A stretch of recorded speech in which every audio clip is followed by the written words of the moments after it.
Welcome back students to my video. Students, आज के इस वीडियो में हम एक ऐसा टॉपिक पढ़ने जा रहे हैं। हम लोग रिफ्लेक्शन ऑफ लाइट पढ़ रहे थे, उसके अंदर आज का हमारा एक छोटा सा टॉपिक है glass slab lateral displacement of light. ये आईसीएससी बोर्ड जो है उसमें एक टॉपिक है रिफ्लेक्शन ऑफ लाइट के अंदर। इसमें हम लोग ग्लास स्लैब के जो ग्लास स्लैब होता है उसके अंदर जो लेटरल डिस्प्लेसमेंट होता है लाइट का, उसी को हम लोग जानने वाले हैं। अब आप पूछोगे लेटरल डिस्प्लेसमेंट क्या होता है? लेटरल डिस्प्लेसमेंट अभी मैं आपको बता रहा हूँ। ठीक, तो चलो शुरू करते हैं आज की इस वीडियो को बिना किसी देरी के। ओके, तो आज की जो वीडियो है क्लास 10 के स्टूडेंट्स के लिए है। क्लास 10 के बोर्ड्स जो है आईसीएससी में क्लास 9 में है और क्लास 10 सीबीएसई में है। ओके, हो सकता है चैप्टर इधर उधर हो सकता है। ओके, तो चलो शुरू करते हैं आज की इस वीडियो को। तो पहले ग्लास स्लैब, हमारे पास एक ग्लास स्लैब है। मैंने ऐसे ग्लास स्लैब बनाया, ये हमारा एक ग्लास स्लैब। ठीक, ये हमारा एक ग्लास स्लैब। हमने यहां से एक लाइट मारी, मोनोक्रोमेटिक लाइट जो होती है मोनोक्रोमेटिक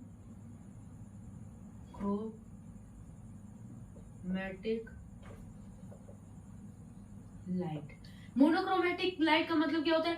मोनो मतलब होता है सिंगल, क्रोमेटिक का मतलब होता है कलर, सिंगल कलर लाइट, जो सिंगल कलर लाइट होती है। ओके, ये हमारा एक ग्लास स्लैब है। आप लोग मोनोक्रोमेटिक लाइट का मतलब समझ गए होंगे। ये हम लोगों का एक लाइट है जो कि ये रेयर मीडियम से आ रही है। ये कौन सा ये रेयर मीडियम है और ये कौन सा मीडियम है भाई? डेंसर मीडियम है कि नहीं है? मेरे को बताओ, डेंसर मीडियम है कि नहीं है? ये डेंसर मीडियम है क्योंकि ग्लास स्लैब जो होता है डेंसर मीडियम होता है ना, बाहर का रेयर है। लाइट जब rare medium to denser medium जाती है तो क्या होता है? Bends toward the normal. Normal ऐसे ऐसे ऐसे बना लेते हैं हम लोग। ये हम लोगों के नॉर्मल। लाइट को किधर की तरफ जाना था? लाइट को ऐसे जाना था, लाइट को ऐसे जाना था। मगर लाइट किधर जाएगी? मेरे को बताओ, ऐसे लाइट जाएगी कि नहीं? लाइट कुछ इस टाइप का जाएगी, रिफ्रैक्ट होके जाएगी कि नहीं? ऐसे इसको जाना था। आप लोग ऐसे समझ नहीं पा रहे होगे। देखो, ये है लाइट को ऐसे जाना था। ओके, लाइट को ऐसे जाना था, मगर लाइट किधर गई? Bends toward the normal. Bends toward the normal क्यों गई? क्योंकि वो रेयर मीडियम से डेंसर मीडियम में जाती है। और हमने पढ़ा था जब लाइट रेयर मीडियम से डेंसर मीडियम में जाती है तो नॉर्मल के पास बेंड होती है। नॉर्मल के पास बेंड होती है कि नहीं होती है? ओके, नॉर्मल के पास बेंड हो गई। अब ये जो लाइट, ये रे है, इसे हम लोग रिफ्रैक्टेड रे कहते हैं। ये जो रे है इसे रिफ्रैक्टेड रे कहते हैं। अब ये जो लाइट है रेयर मीडियम से डेंसर मीडियम, डेंसर मीडियम से रेयर मीडियम में जा रही है, तो क्या होगा? नॉर्मल ना, ऐसे नॉर्मल बना लिए। लाइट को ऐसे चले जाना था, लाइट को ऐसे चले जाना था, मगर वो नॉर्मल से दूर भागेगी। ये नॉर्मल है, ऐसे भागेगी, कुछ इस टाइप का भागेगी। ओके, ऐसे भागेगी ना, नॉर्मल से दूर भागेगी क्योंकि denser medium to rare medium जा रही है। रेयर मीडियम में डेंसर मीडियम से रेयर मीडियम में जाएगी तो नॉर्मल से दूर भागेगी, और रेयर मीडियम से डेंसर मीडियम में जाएगी तो कहाँ भागेगी? Bends toward the normal, normal के पास जाएगी। ओके, तो नॉर्मल से ऐसे दूर भाग गई। अब मेरे को एक बात बताओ, ये जो एक ऐसे रे गई है यहाँ पे, ऐसे मैं सही से बना देता हूँ, ऐसे गई।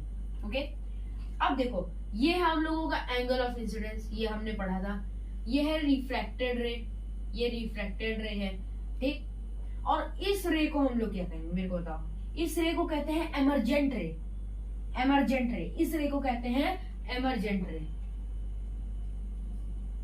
एमरजेंट रे, एमरजेंट रे इसे कहते हैं, जो कि नॉर्मल से दूर भागती है। और इस एंगल को कहते हैं एंगल ऑफ इमरजेंस। ई से इसे डिनोट किया जाता है, एंगल ऑफ इमरजेंस। ठीक, ये हम लोगों ने नया नहीं जाना है। तो मेरे को एक बात बताओ, एमरजेंट रे और जो एंगल ऑफ इंसिडेंस है उसमें क्या है डिफरेंस? देखो, ये एंगल ऑफ इंसिडेंस है, कुछ इस टाइप का इसे जाना चाहिए था। मेरे को बात बताओ, अगर बीच में अगर नॉर्मल ना आया रहता, तो जो एंगल ऑफ इंसिडेंस है वो सीधे सीधे सीधे ऐसे चली जाती। और जब आ गया है तो इतना ज्यादा, मतलब ये पूरा फिनोमिना हुआ, और फिनोमिना होने के बाद ये एमरजेंट रे है। अब ये जो दोनों रे हैं, ये जो दोनों रे हैं, ये दोनों क्या है? पैरेलल है। ठीक ना, तो हम लोग इसे लिख सकते हैं I इज इक्वल्स टू ई। मैं इसे किसी और कलर में लिख दे रहा हूं, ठीक। I is equal to E, मतलब जो एंगल ऑफ इंसिडेंस है, जो एंगल ऑफ इंसिडेंस है हम लोगों का जो एंगल ऑफ इंसिडेंस है वो किसके बराबर है? Angle of incidence emergent ray के बराबर है। कैसे बराबर है? देखो ये दोनों पैरेलल है कि नहीं, I parallel to the E, I जो है वो पैरेलल है इसके, देखो ऐसे गई, यहाँ पे दोनों पैरेलल हो जा रही है, यहाँ पे ध्यान से देखो ये पैरेलल हो जा रही है, पैरेलल हो जा रही है, तो I is equal to E, मतलब angle of incidence is equal to emergent ray, parallel हो जा रही है। अब मेरे को एक बात बताओ कि यहाँ पे लेटरल डिस्प्लेसमेंट क्या होगा? लेटरल डिस्प्लेसमेंट किसे कहते हैं? इसे बोलते हैं लेटरल डिस्प्लेसमेंट। इस फिनोमिना को लेटरल डिस्प्लेसमेंट कहते हैं। This phenomena is called lateral displacement. और लेटरल डिस्प्लेसमेंट कहाँ पर होता है? यहाँ पर होता है, ऐसे यहाँ पे लेटरल डिस्प्लेसमेंट बनता है। लेटरल डिस्प्लेसमेंट बनता है, ऐसे ही हम लोगों का ये फिनोमिना बनता है। लाइट ऐसे गई, मोनोक्रोमेटिक लाइट एक है जो कि ऐसे गई, अब ये रेयर से डेंसर में, रेयर मीडियम से डेंसर मीडियम जा रही थी, बीच में हम लोगों ने एक परपेंडिकुलर बनाया, सरफेस के परपेंडिकुलर पे लाइट को ऐसे ऐसे चले जाना था, ठीक। बताओ ऐसे ऐसे लाइट चली जाती कि नहीं चली जाती? मगर वो बीच में परपेंडिकुलर होने के कारण कुछ इस टाइप की गई, उसके बाद रिफ्रैक्ट होकर एमरजेंट रे बनाई, यहाँ पे हम लोगों की एमरजेंट रे बनी, यहाँ पर ऐसे हो गई। अब ये दोनों जो है ये क्या है? ये पैरेलल है। I is equal to E, जो एंगल ऑफ इंसिडेंस है एमरजेंट रे के बराबर है, ठीक है। एंगल ऑफ इमरजेंस इसे कहते हैं और इसे कहते हैं एंगल ऑफ इमरजेंस। ये दोनों इक्वल हैं, I is equal to E, okay.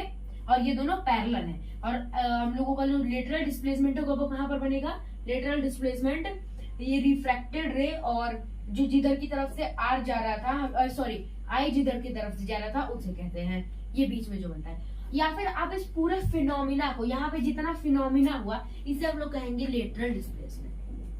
क्या बोलेंगे मेरे को बताओ? Lateral displacement, okay. अब देखो एक बात आप लोग नोट कर लो, ये जो फिनोमिना होता है वो कहाँ पर होता है? ग्लास स्लैब में। ये फिनोमिना ग्लास स्लैब में ही होता है। ये आपको फिनोमिना सिर्फ ग्लास स्लैब में देखने को मिलेगा। अब हम लोग कुछ ऐसे फैक्टर्स पढ़ लेते हैं, अब हम लोग कुछ फैक्टर्स देख लेते हैं जो कि लेटरल डिस्प्लेसमेंट को अफेक्ट करते हैं, ठीक। ऐसे कुछ फैक्टर जो कि लेटरल डिस्प्लेसमेंट को अफेक्ट करते हैं। आप इसका स्क्रीनशॉट पहले ले लो, ठीक। आप इसको अपने जो नोटबुक है उसके में बनाओ, आप वीडियो पॉज करके आप लोग कर लो ऐसे, या फिर रिवर्स करके।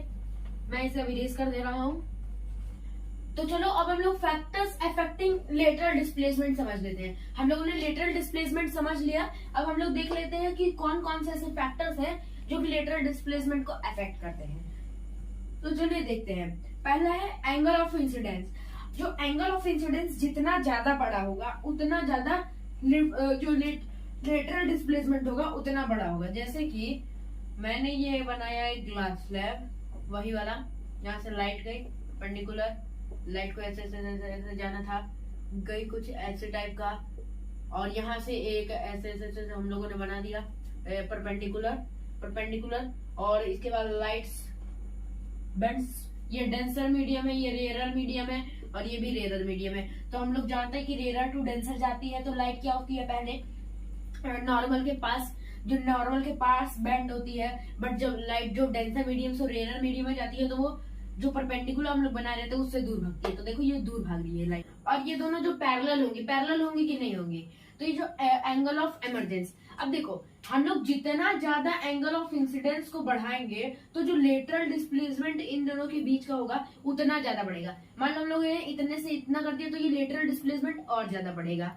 तो अगर हम लोग जितना I को इंक्रीज करेंगे उतना ही ज्यादा जो LD होगा यानी कि लेटरल डिस्प्लेसमेंट उतना ही ज्यादा इंक्रीज होगा कि नहीं होगा? मेरे को बात बताओ। होगा ना? जरूर होगा। रिफ्रैक्टिव इंडेक्स, हम जितना ज्यादा रिफ्रैक्टिव इंडेक्स को इंक्रीज करेंगे उतना ही ज्यादा लेटरल डिस्प्लेसमेंट इंक्रीज होगा। अब हम लोगों को रिफ्रैक्टिव इंडेक्स जैसे जैसे इंक्रीज करेंगे वैसे वैसे लेटरल डिस्प्लेसमेंट इंक्रीज होगा। अब आप पूछोगे कि रिफ्रैक्टिव इंडेक्स क्या होता है? रिफ्रैक्टिव इंडेक्स क्या होता है? तो आप मेरी पुरानी वीडियोस जो मैंने इससे पहले एक वीडियो डाली है उसमें मैंने रिफ्रैक्टिव इंडेक्स के बारे में बताया, आप उसको जाके देख लीजिए। अगली बात है थिकनेस। अब हम लोग जितना ज्यादा थिकनेस करेंगे, जो ग्लास स्लैब होगा, जितना ज्यादा इसे थिक करेंगे उतना ज्यादा क्या होगा, लेटरल डिस्प्लेसमेंट बढ़ेगा। जितना ज्यादा हम लोग टी को इंक्रीज करेंगे उतना ही ज्यादा जो एलडी होगा वो भी इंक्रीज होगा। होगा कि नहीं होगा।